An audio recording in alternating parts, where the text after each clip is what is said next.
오늘 읽어드린 요한계시록 15장은 요한계시록 6장부터 시작되는 7인의 재앙과 그리고 8장과 9장에서 보여주는 7 나팔 재앙에 이어서 마지막 세 번째 16장에서 보여줄 7 대접 재앙이 있기 전에 요한이 본 천국의 모습을 기록하고 있습니다. 이 7인 7 나팔 7 대접의 재앙은 성경을 해석하는 사람에 따라서 연차적으로 서서히 이 다른 세 가지 재앙이 이루어진다라고 해석하는 분이 계시고요. 또 어떤 분들은 똑같은 재앙에 반복되는 다른 표현이다라고 해석하는 분들도 계십니다. 그러나 어떤 해석을 취하든지 첫 번째 인부터 6번째 인까지 떼어지고요. 7번째 인이 떼어지기 전에 요한계시록 7장에서 잠깐 천국의 모습을 보여줍니다. 자, 그리고 7째 인이 떼어지고 나면 7 천사가 7 나팔을 가지고 등장하는데요. 첫째 천사부터 6번째 천사까지 나팔을 불 때마다 이 지상에는 엄청난 재앙이 쏟아집니다. 자, 그런데 11장 15절에서 7번째 천사가 나팔을 불었는데 바로 7 대접 재앙으로 연이어 연결되지 않아요. 그리고 오늘 15장 다음 16장의 마지막 진노의 7 대접 재앙이 쏟아져요. 자, 그러면 11장 15절부터 오늘 15장 마지막 8절까지는 도대체 무슨 내용이 기록되어 있을까? 우리가 시차적으로 보면 첫 번째, 두 번째, 세 번째, 네 번째 연이어서 연결되어서 나타나야지 당연한데 왜 마지막 7번째 이 천사의 나팔 부름과 동시에 마지막 재앙이 잠시 유보되고 있는가? 하나님의 뜻이 무엇인가? 여기에는 어떠한 내용들이 기록되어 있는가? 11장 16절부터 살펴보면 하늘에서 일어나고 있는 장면들을 보여주시는데요. 특히 12장부터 14장까지는 영적 세계에서 벌어지고 있는 그리스도와 사탄과의 싸움의 생생한 장면을 다루고 있어요. 자, 이것은 오늘날 교회와 세상과의 영적인 세계에서 긴장 가운데 달아오고 있는 싸움의 외적인 표현이기도 해요. 자, 그리고 오늘 본문 15장에 넘어와서 1절에 이렇게 이야기합니다. 또 하늘에 크고 이상한 다른 이적을 보매 7 천사가 7 재앙을 가졌으니 곧 마지막 재앙이라 하나님의 진노가 이것으로 마치리로다. 즉 앞서 인재앙과 그리고 나팔 재앙의 경고를 받았지만 여전히 복음을 받아들이지 아니하고 회개하지 않는 사람들에게 이제는 더 이상 기회가 없다. 최후의 대접 재앙이 쏟아지게 됨을 이야기해요. 세계사는 크게 옛날과 마지막, 즉 창조와 종말로 나눌 수 있습니다. 옛날은 그리스도의 초림으로 종결되었고요. 마지막 날은 말세는 예수님의 초림, 즉 이 땅에 오셔서 십자가의 죽으심과 부활하시고 승천하신과 더불어 마지막 다시 이 땅에 오실 재림으로 끝맺음을 맺게 되어 있어요. 사랑하는 성도 여러분, 우리는 온 세상을 하나님의 다스리심을 믿고 있는 사람들이에요. 그렇다고 한다면 오늘 역사를 주관하시는 하나님께서 반드시 실현되어질 말씀의 예언 가운데 우리는 하나님의 뜻을 분별해야 돼요. 특히 오늘 계속해서 재앙, 마지막 심판을 이야기하다가 왜 15장 2장에 넘어와서 잠시 심판과 재앙을 유보하고 그리고 하나님이 천상의 세계를 말씀하고 계시는가? 이것을 오늘날 우리에게 주시는 놀라운 기회인 줄 믿습니다. 이제 본문의 말씀을 우리 같이 묵상하면서 마지막 때에 되어질 이 엄청난 심판과 재앙 앞에 있을 천상의 세계의 모습을 우리들이 묵상하면서 어떠한 삶의 모습을 가질 때 우리가 재앙과 진노 앞에 그것을 피하여 하나님의 영광의 자리에 동참할 수 있을 것인가 믿음으로 결단하는 은혜의 시간이 되기를 원합니다. 먼저 하늘 보좌 우편에서 영원히 찬양할 사람들은 성결하고 거룩한 사람들이다 라는 겁니다.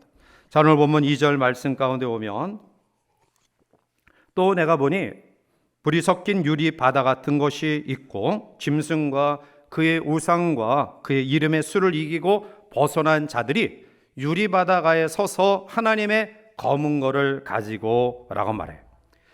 구원받은 하나님의 사람들이 하나님을 찬양하는 장소가 오늘 2절 중하반절에 보면 유리 바다가에 서서라고 말씀해요. 유리 바다가.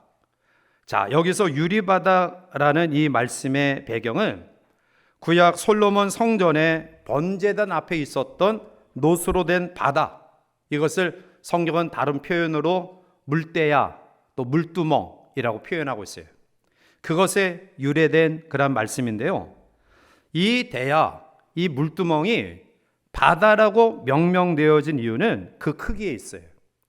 그 직경이 무려 4.5m, 그리고 높이가 2.3m나 되어서 마치 넓은 그러한 바다 같은 그러한 상징성을 이야기하고 있는 거예요. 자, 그런데 뭐 그 크기가 중요한 게 아니라 이 바다라는 기구의 역할이 뭐냐라는 거예요.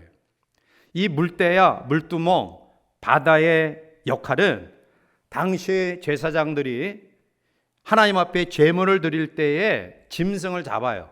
그런데 그 짐승의 피가 자기의 옷이나 몸에 묻을 수도 있죠.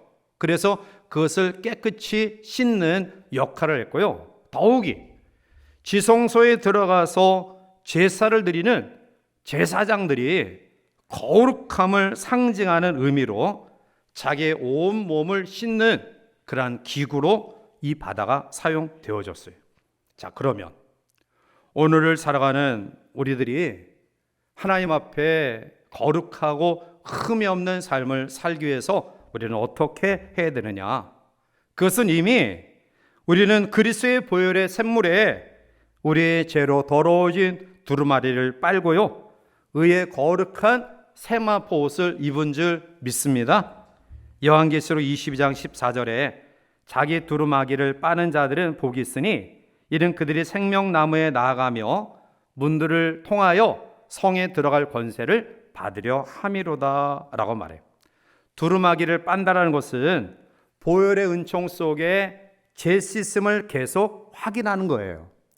자, 따라서 오늘 예배하는 우리 모두는 이미 예수 그리스도의 보혈을 의지해서 우리의 죄의 문제가 해결된 하나님의 사람들이 되어진 줄 믿습니다. 자, 그런데 여러분, 지난 한 주간 삶을 살면서 죄 짓지 않았습니까? 하나님 앞에 나 범죄하지 않았다라고 자부할 수 있는 사람이 있어요? 오늘 우리 모두는 우리의 말로, 우리의 행위로, 어쩌면 우리의 마음과 생각으로 하지 말아야 될 생각, 미움과 시기, 다툼, 욕심, 이러한 것들을 가지고 살았을 거예요. 따라서 유리바다가에 설 수 있는 거룩하고 성결한 삶의 모습은 이미 예수 그리스도를 구주로 영접하여 구원받은 하나님의 사람들은 날마다 점진적인 성화, 성결의 삶을 이어가야 돼요. 그래서 매 순간 우리의 부족과 연약함들을 고백하면서 또 우리가 한 주간의 삶을 주님 앞에 뉘우치고 회개하면서 은혜의 보좌 앞에 한 주간의 삶의 부족과 연약함을 가지고 주 앞에 왔으니 나를 깨끗게 하여 주옵소서. 은혜의 보좌 앞에 우리가 날마다 또 주일마다 나와 예배될 이유는 우리는 완전한 사람이 아니라 여전히 하나님의 자녀지만 육신을 가지고 이 땅을 살아가는 과정 속에 죄에 물들어 나도 모르게 알고 지은 죄, 모르고 지은 죄들이 있기에 그것을 주일마다 와서 다시 한번 주님의 십자가 보혈을 의지하며 회개하고 뉘우치며 고침받고 깨끗함을 얻는 귀한 은혜를 가지게 되는 거예요. 아시아 7교회 편지 가운데 하나님은 4대 교회를 통하여 책망을 하시고 칭찬을 하셔요. 그 칭찬하신 내용이 뭐냐면 흰옷을 더럽히지 아니하는 깨끗한 순결한 믿음을 가진 사람들이 몇 명이 있었어요. 당시 사대교회는 이 사대라는 도시가 염색업과 그리고 양모 제조로 인하여 굉장히 상업적인 도시로서 부유한 도시예요. 사실 부유한 도시 속에 있는 부유한 가운데 있는 사람들은 삶에 그렇게 긴장하지 않아요. 갈등 없어요. 왜냐하면 먹고 사는 데에 내가 살아가는 데에 부족함이 없으니까 뭐 다른 데에 그렇게 뭐 열심을 한다거나 또 어떤 신앙에 대한 갈급함이 없어요. 사대교회 성도들이 사대 도시의 부유함에 익숙해서 그들은 신앙적으로 하나님 앞에 무력증에 빠져 있었어요. 무엇이 죄가 무엇이 죄인지, 무엇이 하나님이 원하시지 아니하는 삶인지, 우상 숭배를 묵인하고 성도로서의 거룩함을 상실했어도 그들은 그게 얼마나 하나님 앞에 죄된 삶인가를 인지하지 못했어요. 그런데 그러한 가운데서 거룩하고 순결한 믿음을 가진 사람들이 있었다라는 거예요. 요한계시록 3장 4절과 5절을 보면 그러나 사대에 그 옷을 더럽히지 아니한 자 몇 명이 내게 있어 흰 옷을 입고 나와 함께 다니리니 그들은 합당한 자의 연고라. 이기는 자는 이와 같이 흰 옷을 입고 나와 함께 다니리니 그들은 흰 옷을 입을 것이요 내가 그 이름을 생명책에서 결코 지우지 아니하고 그 이름을 내 아버지 앞과 그의 천사들 앞에서 시인하리라. 즉 순결한 믿음을 가진 몇 명의 성도들을 향하여 예수님은 흰 옷을 입을 거다. 생명책에 저들의 이름이 지워지지 않을 거다.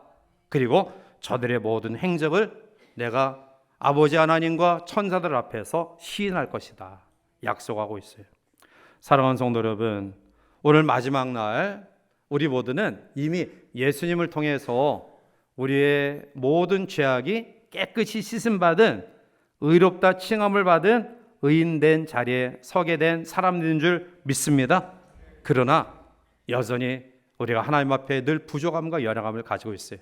그래서 주님이 다시 이 땅에 오신 날까지 우리의 말과 행위와 또 우리의 마음과 생각이 좀 더 주님 앞에 말씀으로 거룩하고 구별되어 세워지기를 준비하는 그런 예비된 믿음이 우리 가운데 있어야 될 줄 믿습니다. 두 번째로 하늘 보좌 우편에서 하나님의 검은 얼굴을 가지고 찬양할 수 있는 사람들은 적 그리스도로부터 승리한 사람들이다. 오늘 2절 중반절을 보면 짐승과 그의 우상과 그의 이름의 수를 이기고 벗어난 자들이라고 말해요. 요한이 본 환상 가운데 짐승은 적 그리스도, 예수님을 부인하는 적 그리스도, 그리고 그의 우상은 적 그리스도를 예배하기 위해 세워진 각종 의식과 동상, 그리고 그 이름의 수는 비신앙적 행위를 가리켜요. 자, 그리고 그 수를 이기고 벗어난 자들이란 말은 온갖 개인적인 불이익을 감수하면서 심지어는 목숨을 잃으면서 끝까지 신앙의 정절을 지킨 사람들을 가리켜요. 실로 인간의 눈으로 보기에 가산을 몰수당하고 생계 터전을 잃어버리고 심지어는 나중에 생명까지 빼앗긴, 그래서 이 땅의 삶의 존재 의미를 도저히 찾을 수 없을 것 같이 보인 그러한 사람들을 어떻게 이긴 자, 승리한 자라고 이야기할 수 있을까요? 오늘 일반적인 사람들의 눈으로 볼 때에는 가산을 몰수당하고 생계에 어려움을 당하고 심지어는 생명의 위협을 느끼는 이러한 사람들은 철저한 패배자예요. 불쌍한 사람들입니다. 그런데 본문은 명백하게 이러한 사람들을 이기는 자다, 승리한 자다라고 이야기해요. 사도 바울은 굉장한 고난과 고통을 경험했던 사람이에요. 아마 예수님 이외에 가장 인간으로 경험할 수 있는 모진 고통과 그 수많은 아픔을 경험했던 사람인데, 그런데 그는 다른 신앙인과 달리 삼층천, 즉 하나님의 천상의 세계를 환상 가운데 보았던 그런 사람이에요. 자, 양쪽 세계를 경험했던 바울이 로마서 8장 18절에 이렇게 고백합니다. 생각하건대 현재의 고난은 장차 우리에게 나타날 영광과 비교할 수 없도다. 이 생각하건대라는 로기조마이라는 헬라어 원어의 의미는 계산한다, 그리고 심사숙고한다, 신중히 묵상한다 라는 뜻이에요. 그러니까 바울이 내린 결론은 그냥 순간적으로 저의 마음속에 감동이 있어서 이렇게 이야기한 게 아니라 양측의 세계를 충분히 경험했던 그가 충분히 숙고하면서 깊숙이 생각하고 묵상하면서 신중하게 내린 결론은 현재의 권한은 장차 우리에게 나타날 영광과 비교할 수 없다. 이어서 고린도 후서 4장 17절 18절에 우리가 잠시 받는 환난에 경황한 것이 지극히 크고 영원한 영광에 중한 것을 우리에게 이루게 함이니 우리가 주목하는 것은 보이는 것이 아니요 보이지 않는 것이니 보이는 것은 잠깐이요 보이지 않는 것은 영원함이라. 육신을 가지고 살아갔던 바울은 그의 육신의 삶에 주어지는 고난과 고통을 잠깐이라고 표현하면서 보이지 아니하는 영원한 세계의 영광과 좋게 비교할 수 없다라고 표현하고 고백하고 있어요. 사랑하는 성도 여러분, 우리가 우상의 세력과 우상의 이름과 또 그 모든 경배 사상에서 벗어나기 위해서는 많은 것들을 포기하고 이룰 수도 있어요. 그러나 이것이 바로 진정 승리의 삶이다. 오늘 우리에게 주신 사도 요한의 환상 속에 하나님 보좌 우편에 서서 영원히 영광 가운데 찬양하는 아름다운 믿음의 소유자들이 되기 위해 오늘도 하나님이 원치 아니하시는 우상과 또 우상의 행위에서 벗어나는 믿음의 결단이 우리 가운데 있기를 주님의 이름으로 축원합니다. 마지막 세 번째로 하나님 보좌 우편에서 하나님의 검은 고를 가지고 찬양하는 사람은 하나님을 두려워하며 영화롭게 하는 사람이다 라는 거죠. 자, 4절 말씀 가운데 보면 주여 누가 주의 이름을 두려워하지 아니하며 영화롭게 하지 아니하오리까 오직 주만 거룩하시니이다. 주의 의로우신 일이 나타났음에 만국이 와서 주께 경배하리다 하더라 라고 말해요. 두려워하다라는 말은 두렵고 떨리는 심정으로 경배한다, 예배한다라는 뜻이에요. 다시 말하면 하나님을 두렵고 떨림으로 예배하고 경배하고 하나님께 영광 돌리는 삶이에요. 자, 이 말씀을 들으면서 목사님 뭐 지극히 당연한 얘기하세요 이렇게 이야기하는 분들 계셔요. 그렇죠? 왜냐하면 저와 여러분들은 이곳에 하나님 앞에 예배하며 경배하기 위해 모였잖아요. 자, 그러니 그거 당연한 것 아닙니까? 뭐 그게 대수로운 일이라고 이야기하십니까? 라고 이야기하지만 사도 요한이 환상을 보고 이 말씀을 기록할 당시의 상황은 결코 녹록하지 않아요. 어떻게 보면 이 말은 지금 지극히 상식적인 당연한 진리처럼 들리지만 그 당시 사도 요한이 이 환상을 보고 기록한 때는 신앙을 지킨다는 이유로 가산을 몰수당해요. 자기 주변의 동료들이 복음 때문에 처참하게 죽어가고 있어요. 아니, 멀리서 찾지 않아도 자기 가정의 식구들이 예수 믿는 이 믿음 때문에 생명을 빼앗기는 그러한 처참한 환경 가운데 있어요. 그럴 때 하나님을 경배한다? 하나님을 예배한다? 여러분, 한국교회는 너무나 많은 것들을 가지고 있기 때문에 타락했다고 저는 생각해요.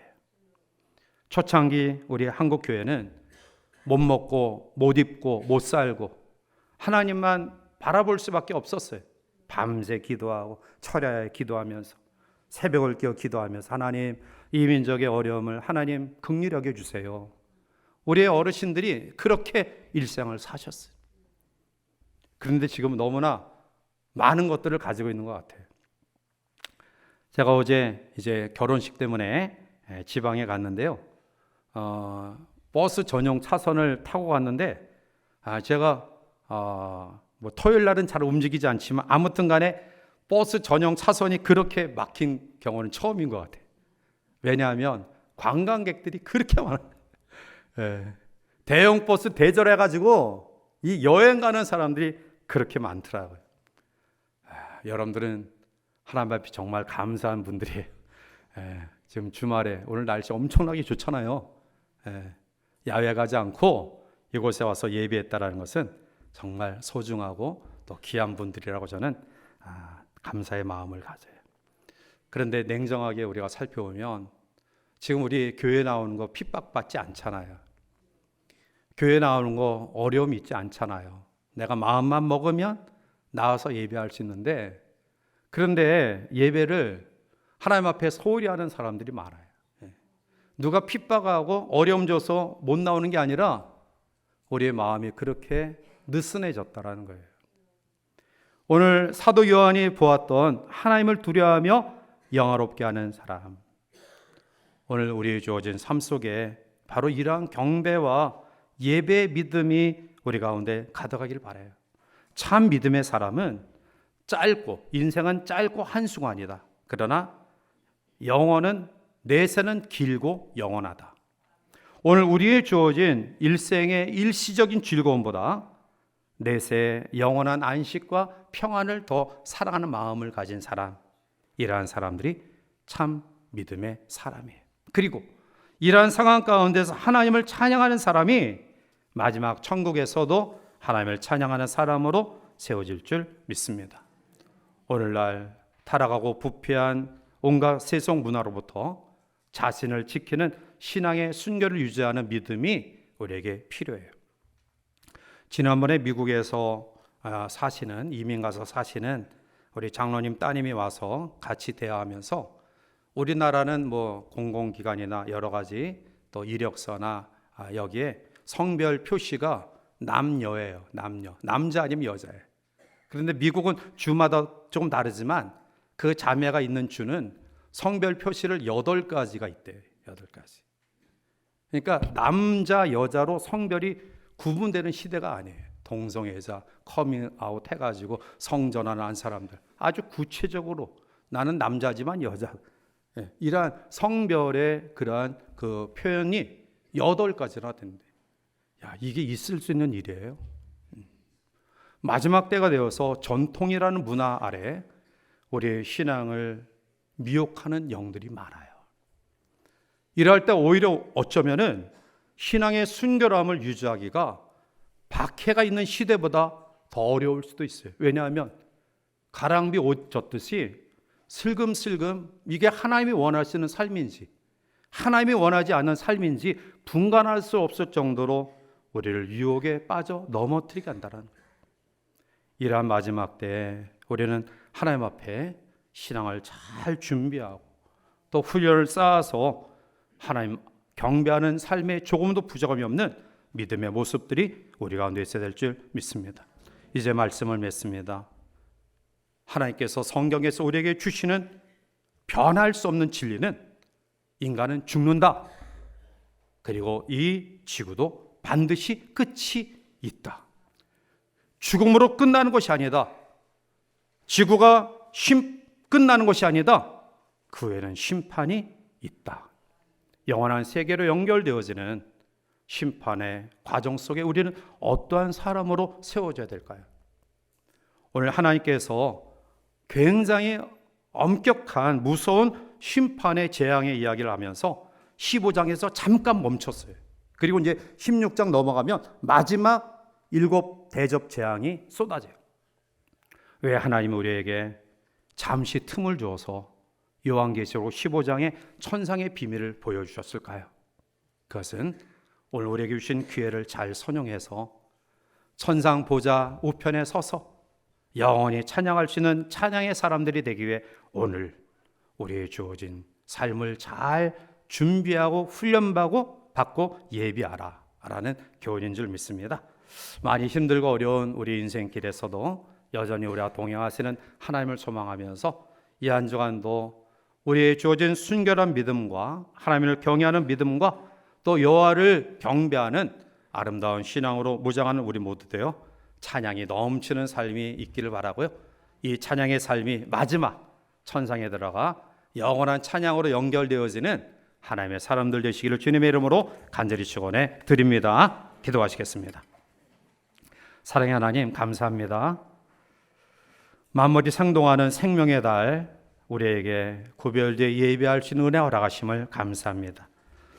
하나님의 진노의 재앙이 쏟아지는 와중에서도 하나님 우리에게 피할 길을 주시고 보호하시고 인도하심을 믿사오니 천상에 있었던 상황을 환상 가운데 바라보았던 사도 요한의 교훈을 통해 우리 모두가 하나님의 검은고를 가지고 하나님 보좌 우편에서 하나님을 찬양하는 찬양의 사람들이 되기를 원하오니 오늘 우리의 주어진 삶 속에 성결하고 거룩한 삶, 또 모든 마귀의 유혹을 우리가 물리치고 믿음에 세워지고 더 나아가 여호와께 예배하며 경배하는 하나님의 사람들 되어 이 한 주간도 찬양으로 충만한 성도의 삶이 되게 하시고 이 찬양의 삶이 마지막 천국 영원한 찬양의 자리까지 연결되어지는 우리 모두가 되게 축복하여 주시옵소서. 예수님의 이름으로 기도하옵나이다. 아멘.